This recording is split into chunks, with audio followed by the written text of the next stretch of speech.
Om Swastiastu. Oke, kami dari kelompok 1 akan menjawab pertanyaan-pertanyaan dari kelompok-kelompok lainnya.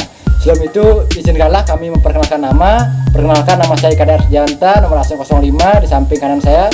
Made Priyawiradana, nomor absen 31, sebelah kanan saya. Iko Mangadi Putrawan, nomor absen 8. Oke, video akan kami mulai. Baik, di sini kami akan menjawab pertanyaan-pertanyaan yang telah diberikan oleh kelompok lain.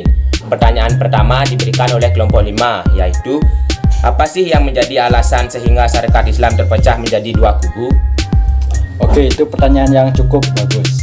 Alasan dibaginya syarikat Islam menjadi dua yaitu karena adanya perbedaan pendapat dalam syarikat Islam itu tersendiri, di mana pemicu perbedaan pendapat ini adalah Semaun yang membawa paham komunis ke syarikat Islam.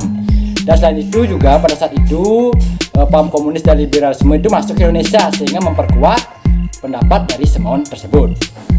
Betul, pengaruh Semaun sangat berpengaruh terhadap syarikat Islam yang menyebabkan syarikat Islam terpecah menjadi dua kubu, yaitu si putih dan si merah. Si putih yang berpaham kanan yang diketuai oleh Cokroaminoto dan si merah yang berpaham komunis yang diketuai oleh Semaun.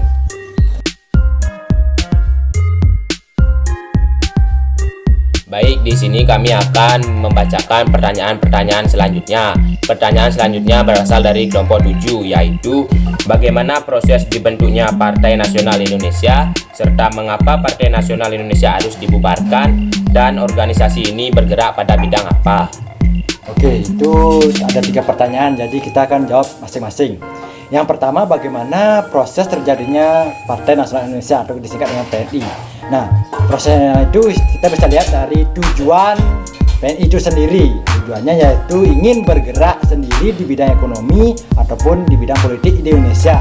Nah, emangnya ekonomi dan politik Indonesia tidak berdiri sendiri. Pada saat itu ekonomi dan politik Indonesia diikut campur oleh Belanda.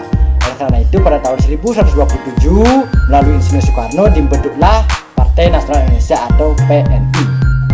Mengapa PNI dibubarkan? Karena PNI dianggap membahayakan kolonial Belanda, di mana PNI menyebarkan ajaran-ajaran pergerakan kemerdekaan yang membuat kolonial Belanda membuat perintah untuk menangkap beberapa tokoh PNI pada tahun 1929. Tokoh PNI yang ditangkap yaitu adalah Soekarno, Supriyadinata, Maskun, dan Gatot Mangkuprojo.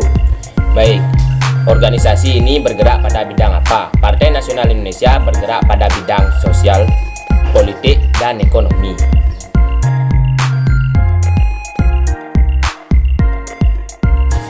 Oke, mungkin sekian jawaban dari kelompok kami. Jika ada kekurangan ataupun kesalahan dari kelompok kami, mohon dimaafkan. Akhir kata saya ucapkan terima kasih dan haram santi.